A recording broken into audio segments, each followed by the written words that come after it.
अल्लाह और अल्लाह के रास्ते के अंदर जदोजहद करो, कोशिश करो, काविश करो। किस ज़रिए से?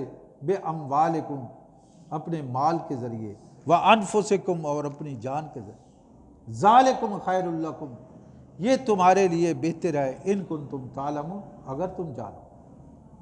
काम तो ये बेहतर है कि हम अल्लाह की बात मान लें, रसूल का तरीका इख्तियार कर लें, जान और माल इस रास्ते में हम कोशिश करें कि जब हमारे पास वक्त ही नहीं है, दुनिया कमाने के लिए वक्त है, सारा वक्त गुजार देते हैं, फजूल बातों में बैठे रहते हैं, तो हमें चाहिए कि हम अपना वक्त जो सर्फ करना है, उस कीमती वक्त से थोड़ा सा वक्त निकाल कर अल्लाह के रास्ते में निकालो।